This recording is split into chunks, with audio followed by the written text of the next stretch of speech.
இந்த வேலை எனக்கு பிடிக்கல, நான் ரிசைன் பண்றேன். கொடுத்துட்டே கிளம்பு. ஏய் ஏய் பாப்பா, என்னப்பா டக்குன்னு கோச்சிட்டு போற? தான் சொன்னனே வேலை பிடிக்கலன்னு. உனக்கு என்னப்பா நாங்க குறை வச்சோம்? சில விஷயங்கள்லாம் கொஞ்சம் பத்த மாட்டேங்குது. செல்ல குட்டி மாதிரி பாத்துக்கிட்டோம் உங்களைய. எதுக்கு போய்கிட்டு இருக்க? விடுங்க, நான் போக கூடாது போக கூடாது. கருப்பு போட்டிருக்கேன் குட்டி. இரு போவாத. கருப்பு சட்டையும் ரொம்ப இழுக்க முடியல. சரி, நம்ம அப்படியே ஷோக்குள்ள போலாம். Welcome to imperfect show. நான் உங்கள் மலை, நீங்கள் அண்ணா. ஓகே, ஷோக்குள்ள போயிடலாம். Welcome to imperfect show. குளு குளுன்னு காத்து வீசுது. உங்கள் சத்யாவில் குளு குளு ஏசி ஆஃபர். சத்யா ரெக்க கட்டி பறக்குதையா அண்ணாமலை சைக்கிள். சைக்கிள் எப்படி பறக்கும்? விமானத்துல கிளம்பி போயிருக்காரு. விமானத்துல அண்ணாமலைக்கு பிடிச்ச சீட் எது? அதுதான் எமர்ஜென்சி எக்ஸிட். அதான் இப்ப கட்சியில இருந்து எக்ஸிட் ஆக போறாரு. எமர்ஜென்சியாவே. ஆமா, இப்ப கூட ஒரு நண்பர் இருந்தாப்புல எக்ஸிட் ஒரு திறக்கிறப்ப. இப்ப அவர் தனியா போய் தான் திறந்துட்டு வெளியேற ட்ரை பண்ணிக்கிட்டு இருக்காரு. பாஜகவோட கதவுகளை இன்னைக்கு காலையில தட்டி இருக்காரு. 2 நாளைக்கு முன்னாடியே இந்த பேச்செல்லாமே ஆரம்பிச்சது. நேத்து கிளம்பி டெல்லி போறப்பவும் என்ன சொல்லியிருந்தாருன்னா, 2 நாளா நான் முடிவு சொல்றேன்னு வந்து சொல்லியிருந்தாரு. இன்னைக்கு காலையில BL சந்தோஷையும் மீட் பண்ணியிருக்காரு, செயலாளர். அதே மாதிரி தலைவர் நிதின் அபினியும் வந்து மீட் பண்ணியிருக்காரு. மீட் பண்ணி கட்சியில என்னென்ன மாதிரி பிரச்சனை எல்லாமே இருக்கு, ஏன் தமிழ்நாட்டுல பிஜேபி டெவலப் ஆகாது, என்னை எப்படிலாம் என்னோட செயல்பாடுகள்லாம் முடக்குனாங்க அப்படிங்கிறத பத்தி டீட்டெயிலா விலாவரியா வந்து பேசினாங்களாம். அதெல்லாம் எங்களுக்கு தெரியும்பா, இருப்பான்னு சொல்லிட்டு சமாதானப்படுத்திருக்காங்க. ராஜ்யசபா சீட்லாம் தரோங்கிறத கூட வாக்குறுதியா சொன்னாங்களாம். மத்திய அமைச்சர் அதுவும் ஆஃபர் பண்ணிருப்பாங்க. முதல்ல ராஜ்யசபா, அப்புறம் தானே இது எடுத்தோன்னே ஹீரோ ஆயிட முடியுமா? ஆனா எதுக்குமே அண்ணாமலை அசரவே இல்லையா. இல்ல நான் எடுத்த முடியல, ரொம்ப ரொம்ப ஸ்ட்ராங்கா இருக்கேன்னு பிடிவாதம் பிடிச்சுக்கிட்டு தான் இருக்காராம் அவரு. பட் அங்க அக்செப்ட் பண்ணிக்கிட்டா கூட ஒன்னும் அதிகாரப்பூர்வமான தகவல் வந்து வெளியாகல. அண்ணாமலை மூலமாகவோ இல்ல தேசிய தலைவர் மூலமா வெளிவந்தாதான் தெரியும். ஆனா இப்போதைக்கு சமாதானப்படணும் தான் போய்கிட்டு இருக்கு. பட் அண்ணாமலை கேட்கற மாதிரி இல்ல. கரூரை சேர்ந்தவர் அண்ணாமலை. 2000 அதுக்கு என்ன சம்பந்தம்? அவரை பத்தி ஒரு STD சொல்றப்பா. சரி சொல்லுங்க. 2011 UPSC எக்ஸாம் எழுதி IPS கேட்டர்ல வந்தாரு. கர்நாடகத்துக்கு போய் வேலை பார்த்தாரு. கேட்டா கர்நாடக சிங்கம்லாம் சொல்லுவாங்க அவரோட ஆதரவாளர். அப்புறம் 2019 ரிசைன் பண்ணாரு. அந்த இடைப்பட்ட 9 ஆண்டு காலத்துல 2 லட்சம் கேஸ் போட்டிருக்காரு. 20,000 புத்தகங்கள் வந்து படிச்சிருக்காரு. பிறந்தல இருந்து புத்தகம் படிச்சாரு. கேஸ் போட்டது அந்த காலத்துலதான். ஆமா, அந்த 9 அவரு சொன்னதுதான் அது. அவரு சொல்ற மாதிரி ஆயிட போகுது. அவரே என்ன வேணா சொல்லுவார்ல, அதுல ஒண்ணுதான் இது. அப்புறம் 2020 பிஜேபி ஜாயின் பண்ணார். 2021 டக்குன்னு மாநில தலைவராக நியமிச்சாங்க. மாநில தலைவராக நியமிச்ச உடனே ஊழல் பட்டியல வெளியிடுறேன்னு சொல்லிட்டு வெளியிட்டு இருந்தாரு. டக்குன்னு மாநில தலைவரானோடனே ஊழல் அப்படின்ட்டு நிறுத்திட்டீங்க. அதான் சரி, ஓகே.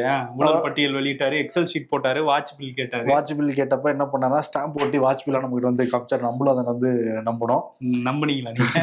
நம்புற வேற வழி இல்லைங்கிற மாதிரி இருந்துச்சு. அப்புறம் போன வருஷம் வந்து நயினார் நாகேந்திரன் நியமிச்சாங்க. முக்கியமா ஒரு விஷயத்த விட்டுட்டீங்க. என் மண் என் மக்கள் அப்படின்னு சொல்லி மக்களை சந்திச்சாரு. நிறைய பிசினஸ் மேனை வந்து சந்திச்சாரு அந்த யாத்திரையில. அதெல்லாம் விட்டுட்டீங்க. அதெல்லாம் பண்ணாரு அவரு. போன வருஷம் நயினார் நாகேந்திரனை தலைவராக நியமிச்சாங்க, தமிழ்நாடு மாநில தலைவராக. அப்போ அண்ணாமலைக்கு தேசிய அளவுல போஸ்ட் தர போறதா டாக்கு இருந்துகிட்டே இருந்தது. 1 வருஷம் ஆகி போச்சு. இப்ப எந்த விதமான போஸ்ட்லயே இல்லாம கிட்டத்தட்ட 1 வருஷம் 2 மாசத்துக்கு மேல ஆயிடுச்சு. வெறும் பிரச்சாரம் மட்டும்தான் பண்ணாரு, தேர்தலையும் போட்டியிடல. ஆமா, இந்த எலெக்ஷன்ல வந்து கோவை வடக்கு கேட்டாரு அண்ணாமலை. பட் கோவை வடக்குங்கிறது வானதி சீனிவாசனுக்கு போயிருச்சு. அப்பவே அப்செட். வேற தொகுதி கொடுக்குறோம்னு சொன்னப்ப கூட அண்ணாமலை வந்து ஏத்துக்கவே இல்லை. நான் பிரச்சாரம் பண்ண போறேன்னு சொல்லிட்டு கிளம்பிட்டாரு அவருக்கு ரிசல்ட் தெரிஞ்சிருக்கு. அதனால கோவை கொடுத்தா கொடுங்கன்னா வேணான்ட்டு கிளம்பிட்டாரு. அதான் 2021 அரவக்குறிச்சியில போட்டிட்டாரு, தோல்வி. அப்புறம் 2024 நாடாளுமன்ற தேர்தலில் கோவையில போட்டிட்டாரு, அதுவும் வந்து தோல்வி. இந்த முறை நிக்கிறதுக்கு முன்னாடியே வந்து தோல்விட்டாரு. அதனால வந்து அப்படி ஆயிட்டதுனால இப்ப போய் ராஜினாமா கடிதத்தை கொடுத்திருக்கிறாரு. இப்ப வந்து திராவிட கட்சிகளுக்கு ஒரு பெரிய சக்தியா விளங்கினாராம் அந்த 2021 23 சமயத்துல. விளங்கி இருக்காரு. ஆமா, கட்சி பிஜேபி கொஞ்சம் டெவலப் ஆச்சான். அதற்கு பிறகு தேசிய தலைமையும் புரிஞ்சுக்கலாம், இங்க இருக்கிற பல மூத்த தலைவர்களும் புரிஞ்சுக்கலாம் அண்ணாமலையோட செயல்பாடுகளை. நிறைய பேர் பொறாமப்பட்டாங்களாம். அவர் எப்படி வந்து ஒழிச்சு கட்டலான்னே பிளான் பண்ணிக்கிட்டே இருந்தாங்களாம். அதனால நானே போய்க்கிறேன்னு சொல்லிட்டு கிளம்பி போயிட்டாரு அவரு டெல்லிக்கு. போயிருக்காரு. இதுல வந்து என்னன்னா அவரு அது தலைமை மேல அதிருப்தியில தான் இருப்பாரு. அதனாலதான் கட்சியில இருந்தே விலகணுங்கிற ஒரு முடிவு எடுத்திருப்பாரு. இது போய் ஒவ்வொருத்தரையா பார்த்து BL சந்தோஷ், நிதின் நவீன், அமித்ஷா கூட பார்த்திருக்காரு. அதெல்லாம் வந்து ஏன் விலகுறேங்கிற விளக்கம் சொல்றாரு அப்படின்னு சொல்றாங்க வெளியே. பட் இப்படி கட்சியில விலகுறவங்க ஒவ்வொரு ஆளையும் பார்த்தா சொல்லிட்டு வருவாங்க. அடுத்து மோடியை கூட சந்திப்பாரு போல எப்படியே போனா. இன்னும் இருக்கிறவங்க பல பேரும் முடிச்சுக்கிட்டுன்னு முடிவு பண்ணிட்டு தான் போயிருக்காராம். இவங்கெல்லாம் நம்பாதீங்க, நீங்க அவங்களை ஏமாத்திக்கிட்டு இருக்காங்க. ஏன்னா பேப்பர் போறவங்க என்ன பண்ணுவாங்கன்னா பேப்பர் போறேன்னு ஆகி போச்சு எல்லாத்தையும் சொல்லிட்டு போயிடும்னு சொல்லுவாங்கல்ல, அந்த மாதிரி வந்து இப்ப நோட்டீஸ் பீரியட்ல தான் இருக்காரா இல்ல என்ன வந்துட்டாரா முடிஞ்சா அதெல்லாம் தெரியும். ஒரு மூட்ல இருக்காரு அவரு. ஓகே, இனிமேதான் தெரியும். இதுல இன்னொரு தியரியும் வந்து சில பேரால வந்து சொல்லப்படுது. இப்ப என்னன்னா இவர் வந்து எல்லாரையும் போய் சந்திக்கிறாருன்னா அவங்களே கொடுத்த டாஸ்க் மாதிரிதான் இருக்கு. பாஜக இங்க தாமரை மலராதுன்னு தெரிஞ்சு போச்சு.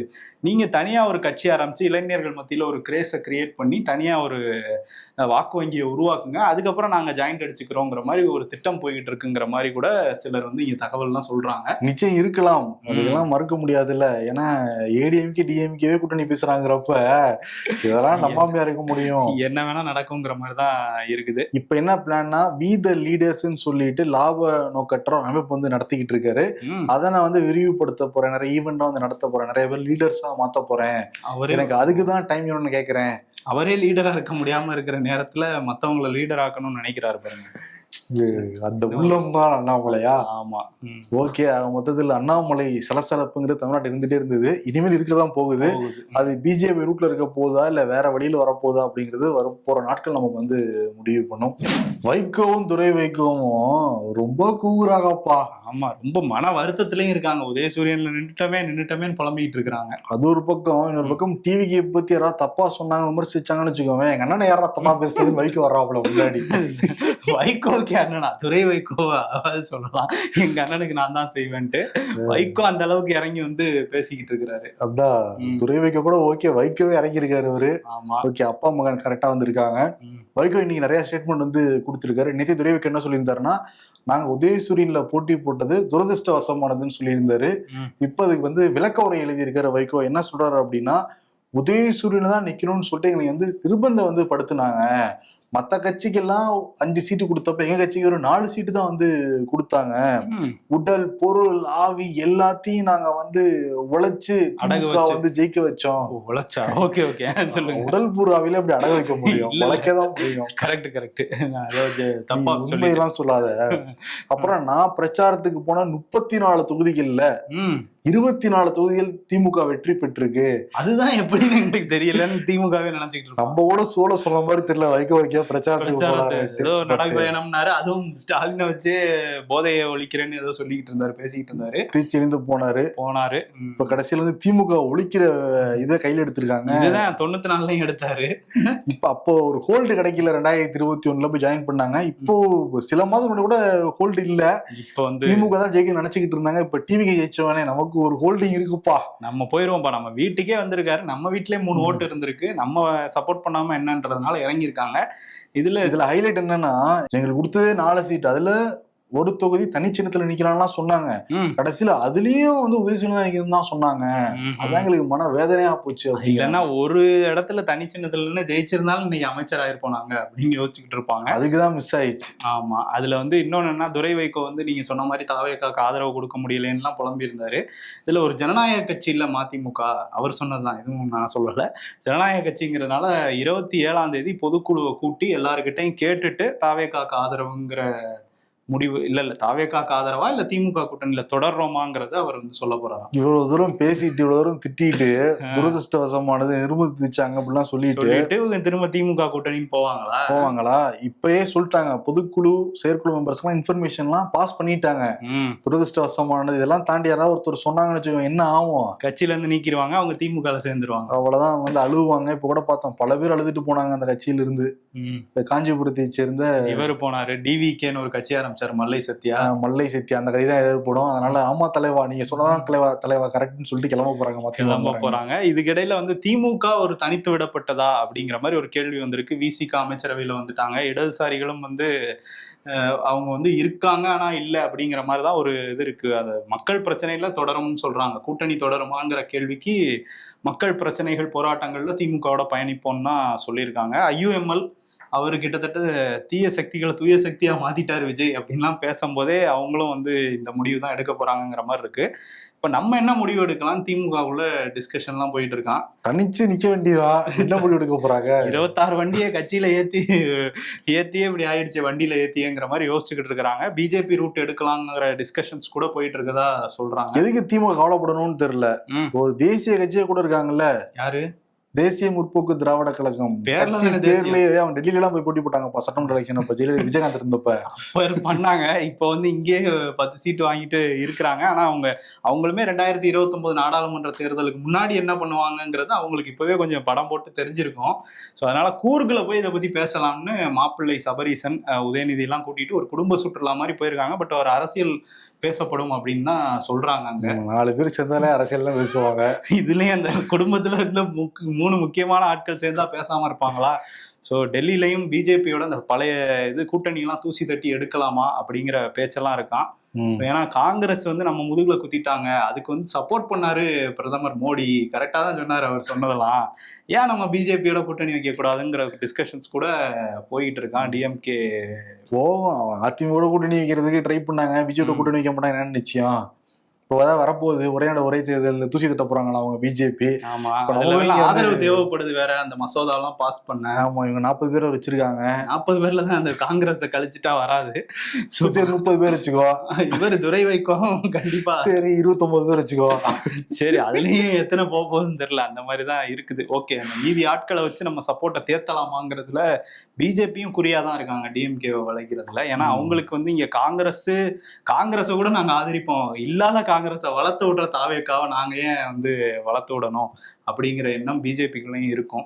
நேத்துதான் முதல்வர் விஜய் திருச்சியில போய் நிச்சயம் நான் வந்து பெண்களுக்கு பாதுகாப்பு கொடுப்பேன், வர வாரத்துல சிங்கப்பெண் சிறப்புப்படை தொடங்கி வைக்க போறேன் அப்படின்னு சொல்லிட்டு முழங்கிட்டு போனாரு. இப்போ உங்க கட்சிக்காரங்கனாலே பெண்களுக்கு பாதுகாப்பு இல்லைங்கிற செய்தி தொடர்ந்து நம்ம வந்து பாத்துக்கிட்டு இருக்கோம்.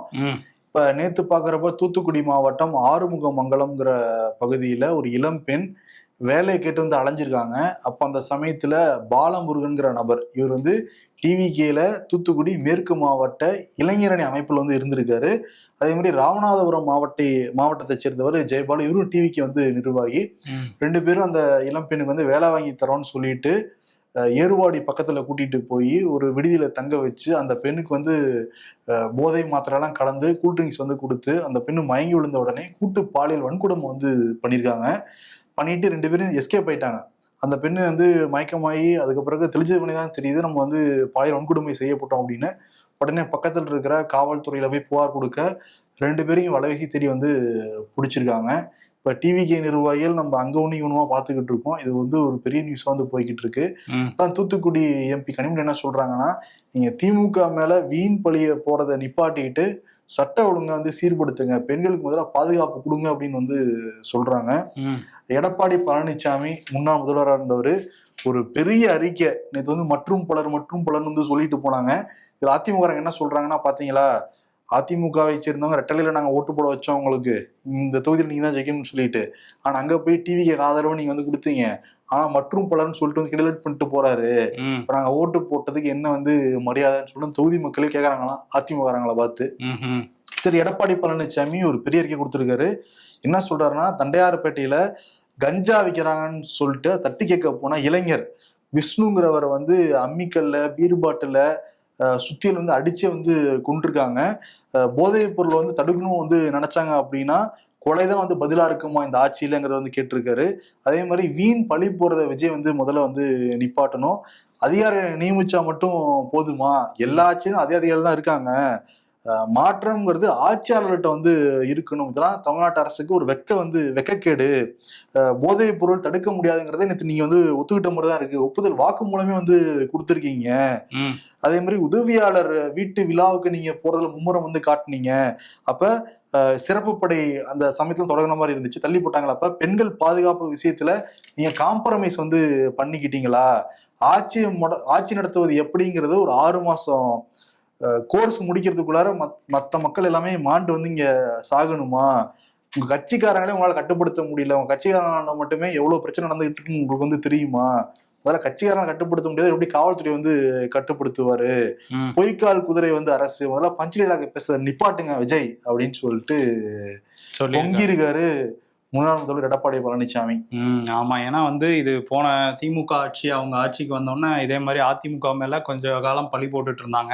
ஒரு மாற்று வேணும், இவங்க 2 பேரும் வந்தா மாறி மாறி இவங்க தான் காரணம்னு சொல்லுவாங்கன்னு சொல்லி தான் தாவேகாவுக்கு ஆட்சி கட்டில அவங்கள அமர்த்திருக்காங்க மக்கள். இவரும் வந்து அதே மாதிரி போன ஆட்சி மேல பழி போடுறது, இவர் நடவடிக்கையில செஞ்சு காட்டினா அதுவே மக்களுக்கு தெரியும். ஆனா வந்து நேற்று அதுதான் பண்ணியிருந்தாரு முதல்வர் விஜய். இப்ப அண்ணாமலையும் வந்து என்ன சொல்றாருன்னா, உங்க திமுக ஆட்சியில நடந்தது அப்படியே உங்க ஆட்சியிலையும் நடந்துகிட்டு இருக்கு. நிர்வாகிகள் வந்து கூட்டிட்டு போய் இந்த மாதிரி கூட்டு பாலியல் வன்கொடுமை பண்ணியிருக்காங்க, இந்த சம்பவங்கள்லாம் சுட்டி காட்டி இதுக்கெல்லாம் என்ன பதில் வச்சிருக்கீங்க அப்படின்னு கேட்டிருக்காங்க. அதே மாதிரி தமிழிசை சவுந்தரராஜன் அந்த தேர்தல் பிரச்சார மோட்லே இன்னும் இருக்கிறாரு போல முதலமைச்சர். அவர் கையில அதிகாரம் வந்துருச்சு, இதுக்கப்புறம் நடவடிக்கை எடுக்காம இந்த மாதிரியே பேசிக்கிட்டு இருக்கிறாருங்கிற மாதிரி அவங்களும் வந்து விமர்சனம் பண்ணியிருக்காங்க. இந்த விமர்சனத்துக்கெல்லாம் அடுத்து ஒரு மீட்டிங் வச்சு எங்கேயாவது பதில் சொல்லுவார். என் மேல வீண் பழி போடுறாங்க அப்படின்னு சொல்லுவார், விக்டிம் பிளே பண்றாங்கன்னு சொல்றாங்க விஜய் மேல வைக்கிற விமர்சனமே தான் இருக்கு. இல்லாட்டி என் வாயில தான் வந்துரும் பாரு அவரு. ஒரு முதல்வருங்கிறது ஒரு பெரிய வந்து பொறுப்பு. எலெக்ஷன்ல பேசுறது ஓகே, ஒரு கான்ஸ்டிடியூஷனல் அத்தாரிட்டி அவர் வந்து அப்படி பேசுறது ஏற்புடையதான்னு சொல்லிட்டு மக்களுமே கேட்டுதான் வந்து இருக்காங்க. இதெல்லாம் தண்ணி முன்னாள் சபாநாயகர் அப்பாவும் கேள்வி எழுப்பியிருக்காரு விஜய் ஸ்பீச்சை பத்தி. ஆமா, அவர் வந்து சாதி மதம் எல்லாத்தையும் உடைச்சிட்டோம் இந்த தேர்தலில் அப்படின்னு வந்து பேசியிருந்தாரு. நீங்க சாதி மதம் பார்த்து தானே நீங்க திருச்சி கிழக்குல போய் நின்னீங்க, சாதி பார்த்து தானே ஸ்ரீரங்கத்திலையும் மயிலாப்பூர்லையும் வேட்பாளர் நிறுத்தினீங்க, இதுல எங்க உடைஞ்சுது அப்படிங்கிற மாதிரி அவர் கேள்வி எழுப்பியிருக்காரு. இன்னைக்கு தலைமைச் செயலகத்துல முழுக்க புகைமூட்டமா இருந்திருக்கு. ஏன் துப்பாக்கி பட சீன் எதையும் ரீக்ரியேட் பண்ணிட்டாங்களா? முதல்ல டாக விட்டுட்டு அடுத்து அள்ளி துப்பாக்கி வர போறாரா அப்படின்னு நினைச்சிருப்பாங்க டிவிகேயினர். ஆனா அப்படிலாம் வரல, அப்படிலாம் இல்ல. துறைமுகம் பக்கத்துல கந்தகம் வந்து கொட்டப்பட்டிருந்திருக்கு. அங்க வந்து தீப்பிடிச்சு எரிஞ்சதுனால அந்த புகை வந்து தலைமைச் செயலகத்தை சுத்தி வந்து அடிக்க அங்கிருந்த அதிகாரிகள் பொதுமக்கள் எல்லாருக்கும் கண்ணெரிச்சல் வாந்தி கூட வந்திருக்கு. அப்புறம் தீயணைப்பு படையினர் அங்க போய் அதெல்லாம் கட்டுப்படுத்தி மத்தியானத்துக்குள்ள வந்து அணைச்சு வச்சிருக்காங்க. ஆமா, வெயில்னால தாக்கத்தினால அது வந்திருக்கு, பெரிய நெருப்பா மாறாம தடுத்துட்டோம்னு தீயணைப்புத்துறை சொல்லியிருக்காங்க. இன்னைக்கு தலைமைச் செயலகத்துல ப. சிதம்பரம் கூட மீட் பண்ணியிருக்காரு முதலமைச்சரை. ஏன்னா வந்து ராஜ்யசபாவுக்கான தேதிகள் வந்துருச்சு, சீட்டு எங்களுக்கு தானே அப்படிங்கிற மாதிரி ஒரு இப்போ மரியாதை நிமித்தமான சந்திப்பு. இதுக்கப்புறம் சீட்டு கேட்பாங்க. அவருக்கு இருக்கு 28 வரையும், அது அப்புறம் கேட்பாருன்னு நினைக்கிறேன். காங்கிரஸ் கட்சிக்கு கேட்டுக்கிட்டு இருக்கிறாங்க ராஜ்யசபாக்கு நாங்க போறோம் அப்படின்ட்டு. பாப்போம் விஜய் யாரை டிக் பண்றாருன்னு. அவருடைய நண்பர் பிரவீன் சக்கரவர்த்தி இருக்காரு, அவர் காங்கிரஸ் கட்சியா இல்ல தாவேக்கா மாதிரியே பேசுவாரு, அதனால கேட்டேன். கேரளால நடந்த சம்பவம், இதை படிக்கிறப்ப ரத்தம்லாம் வந்து கொதிச்சு போச்சு. ஒரு 1.5 வயது குழந்தைய அடிச்சே வந்து கொண்டிருக்காங்க. நெடுமங்காடுங்கிற பகுதி, அந்த பகுதியை சேர்ந்தவர் அகிலா வந்து நடன கலைஞர். அந்த திருவிழாலாம் போய் டான்ஸ் ஆடுவாங்கல்ல, நடன கலைஞர். அவங்களுக்கு வந்து கல்யாணம் ஆயிருக்கு, கல்யாணம் பண்ண உடனேயே கர்ப்பமாயிருக்காங்க. 3 மாசத்துலயே அகிலாவுடைய கணவர் தற்கொலை பண்ணி இறந்து போயிட்டாரு. அதற்கு பிறகு அர்ஷத் அவங்க மகன் வந்து பிறக்குறாங்க. தனியாக தான் வாழ்ந்துட்டு இருக்காங்க. இவங்க நடன கலைஞர் அப்படிங்கிறதுனால அடிக்கடி வண்டியில் போயிட்டு வர்றப்ப டிரைவர் அஸ்கர் கூட வந்து பழக்கம் ஏற்படுது. 2 பேரும் ஒரே வீட்டில் தான் வசிச்சுட்டு இருக்காங்க. அந்த குழந்தை டிஸ்டர்பாக இருக்குங்கிறதுனால 2 பேரும் சேர்ந்து அந்த குழந்தைய துன்புறுத்திட்டே வந்து இருந்திருக்காங்க. 2 கையும் உடைச்சிருக்காங்க. பக்கத்தில் என்ன சொல்லிடுறாங்கன்னா, சைக்கிள் ஓட்டுறப்ப கை தவறி கீழே விழுந்து கை 2 உடஞ்சிருச்சு அப்படின்லாம் சொல்லியிருக்காங்க. அப்புறம் ஒரு விழாவுக்கு அகிலா குழந்தைய விட்டுட்டு கிளம்பி போயிருக்காங்க. அப்போ குழந்தை அழுதுகிட்டே இருந்ததுனால அஸ்கர் என்ன பண்ணியிருக்கான் அப்படின்னா, குழந்தைய செவுத்துல வந்து மோதி சாவடிச்சிருக்கான். அதற்கு பிறகு அகிலா வந்து மருத்துவமனையில் கூட்டிட்டு போனப்போ நாடகம் ஆடிறாங்க 2 பேரும் சேர்ந்து. நான் சாப்பாடு கொடுத்தேன், அந்த சாப்பாடு வந்து குழந்தை வந்து சாப்பிடலை, வாந்தி வந்து எடுத்துருச்சு அப்படின்ட்டுருக்காங்க. பட் அங்கிருந்த மருத்துவர்கள் வந்து ஆராய்ஞ்சு பார்த்துட்டு பிரேத பரிசோதனைக்கு அனுப்பி விட்டுருக்காங்க. அனுப்புனப்பதான் வந்து தெரியுது, அந்த குழந்தையோட உடம்புல இருந்த காயங்கள் மட்டும், 1.5 வயசு குழந்தை உடம்புல இருந்த காயங்கள் மட்டுமே 91 இடங்கள்ல வந்து காயம் இருந்திருக்கு. அதுல 56 காயங்கிறது வெளிப்புறத்துல வந்து இருந்திருக்கு. இப்ப அந்த அவனை போய் அரெஸ்ட் பண்ண போனப்ப எல்லாரும் சேர்ந்து வந்து அடிக்க போனாங்க. காவல்துறை தடுத்து வந்து நிப்பாட்டிருக்காங்க. நிச்சயம் 2 பேருக்கு ரொம்ப கடுமையான தண்டனை வந்து கொடுக்கணுங்கிறதான் மக்களுடைய கோரிக்கையா வந்து இருக்கு. ஒரு பிஞ்சு குழந்தைய வந்து லைட்டா அதற்றத்துக்கே மனசு வந்து வராது. பட் வந்து 2 கையும் உடைச்சு சாவடிச்சு ஒரு கொடூரமான ஒரு மனப்பான்மை இருக்கிறவங்க மட்டும் தான் அப்படிலாம் வந்து பண்ண முடியும். இந்த மாதிரி மனித மிருகங்களுக்கு நடுவில் தான் நம்ம அங்கங்க இருக்கிற மனித மிருகங்களுக்கு நடுவில் நம்ம வாழ்ந்துகிட்டு இருக்கிறோம். இதுல என்னன்னா, அந்த அஸ்கரை பத்தி இன்னும் நிறைய தகவல் வெளியாகிட்டே இருக்கான். இதுக்கு முன்னாடி ஒரு பெண் அமீனாங்கிறவங்க வந்து காதல் பண்ணி கல்யாணம் பண்ணிக்கிட்டாராம். அமீனா வீட்டுல வேணாம் ரொம்ப கெட்டவனா இருக்கான்னு சொன்னப்போ கூட அமீனா கேட்காம கல்யாணம் பண்ணோடனே அந்த பொண்ணி வந்து வரதட்சணை பண்ணி அடிச்சு வந்து குடும்பம் பண்ணி இப்போ அவங்க கோமால வந்து இருக்காங்களாம், பேச்சே வர்றது இல்லையா அவங்களுக்கு. அதற்கு பிறகு இப்ப இந்த அகிலா கூட தொடர்பு ஏற்பட்டு இப்ப இந்த குழந்தைய வந்து கொண்டுருக்காங்க. வெளியில நிறைய மிருகங்கள் வந்து இப்படிதான் இருக்காங்க. இந்த மாதிரியான மிருகங்களுக்கு கடுமையான தண்டனை சட்டத்தை நிறுத்தி வாங்கி தரணும்.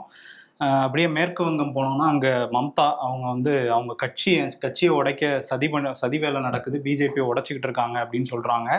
ஏன் அப்படின்னா அவங்க மீட்டிங் கூப்பிடுறாங்க, அங்கே மீட்டிங்க்கு வர மாட்டேங்கிறாங்க எம்எல்ஏக்கள். அவங்க சில பேர் வந்து தனியாக மீட்டிங் போட்டுக்கிட்டு இருக்கிறதாகவும் தகவல் வந்ததுனால 2 எம்எல்ஏக்களை கட்சியிலேருந்து நீக்கியிருக்காங்க.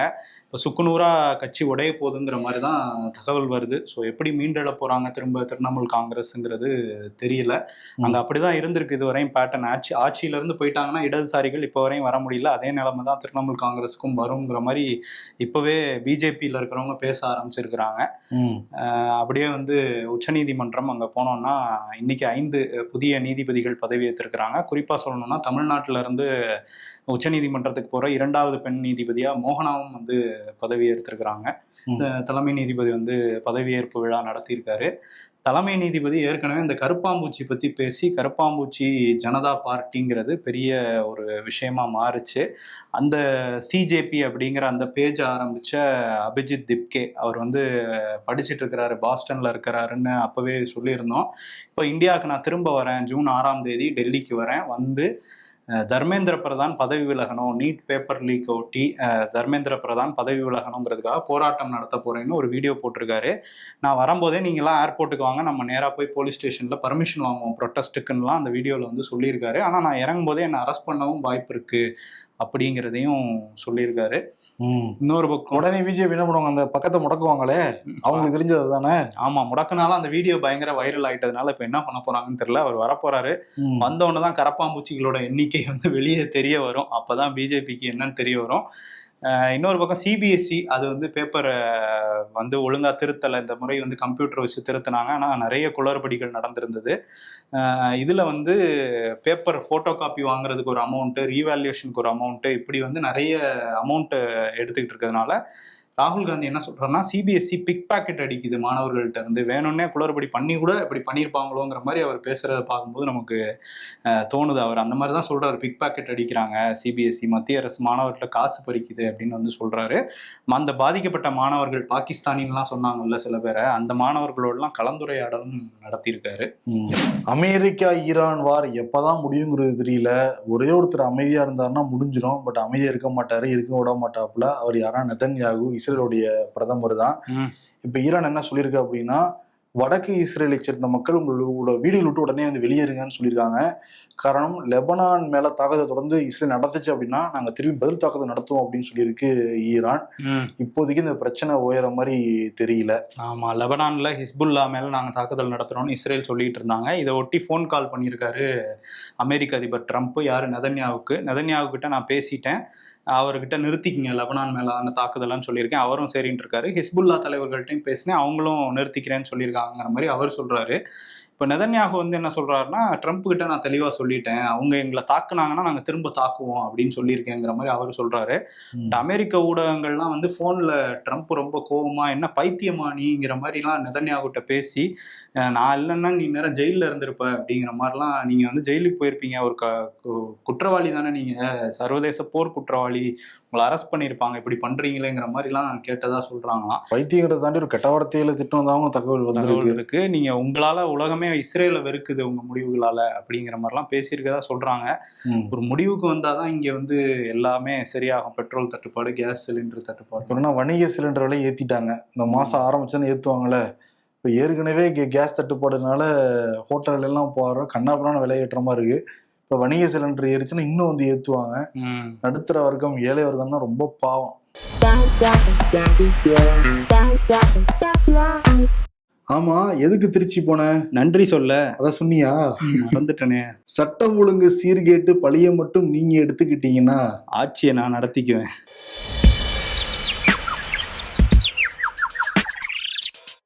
ஜூன், நீ எப்படா வந்த? மே மாசம் போனதே தெரியல. அட, நீங்க வேற 5 மாசம் போனதே தெரியல. அரசியல்ல இதெல்லாம் சாதாரணமாப்பா. இன்னைக்கு விருது அண்ணாமலை தான். நம்ம நேத்தே சொல்லியிருந்தோம் பேப்பர் போட தான் போடாருன்ட்டு. இன்னைக்கு பேப்பர் போட்டாரு. நான் பேப்பர் எப்படி அண்ணா தானே பேசுவார் அந்த மாதிரி, அண்ணா நான் பேப்பர் போட்டேங்கன்னாங்கிட்டு இருக்காரு. பாப்போம் என்ன முடிவு அறிவிக்க போறாருங்கிறத வெயிட் பண்ணி பார்க்கணும். இல்ல எப்பயுமே கம்பெனி என்ன பண்ணுவாங்கன்னா நல்ல எம்ப்ளாயா இருக்கிறப்ப கூப்பிட்டு வச்சு பேசுவாங்க, போயிடாதப்பான்லாம் சொல்லுவாங்க. பேப்பர் போட்டதுக்கு அப்புறம் அவர் உட்கார வைக்கிறது எல்லா வேலையும் பார்ப்பாங்க. நம்ம தான் இவரும் பேப்பர் போட்டிருக்காரு, அவர் உட்கார வைக்கிறதுக்கு அனுப்பிச்சுட்டா அவர் நல்ல எம்ப்ளாயி இல்லையா பிஜேபிக்கு? ஒரு காரியகர்த்தாவா தானே எல்லாம் பண்ணிட்டு இருந்தாரு. பொதுவா சொல்றப்பா, டீட்டெயிலா போய் பார்த்தேன் என்ன பண்றது. பேப்பர் போறவங்க கெட்ட எம்ப்ளாயா? அப்படி கிடையாது. அப்படி கிடையாது. அந்த கம்பெனிக்கு அவங்க எப்படிங்கிறது, பிஜேபிக்கு அவர் எப்படிங்கிறது அந்த முடிவுல வந்து தெரியும். இல்ல வேற எதுவும் பிஜேபி அவரை வச்சு பிளான் பண்றாங்களாங்கிறதும் போக போக தெரியும். சரி, அதனால என்ன வார்டு? பேப்பர் போட்டேங்கன்னா அப்படிங்கிற வார்டு. நன்றி. குலு குலுன்னு காத்து வீசுது. உங்கள் சத்யாவில் குளு குளு ஏசி ஆஃபர். உங்கள் சத்யா.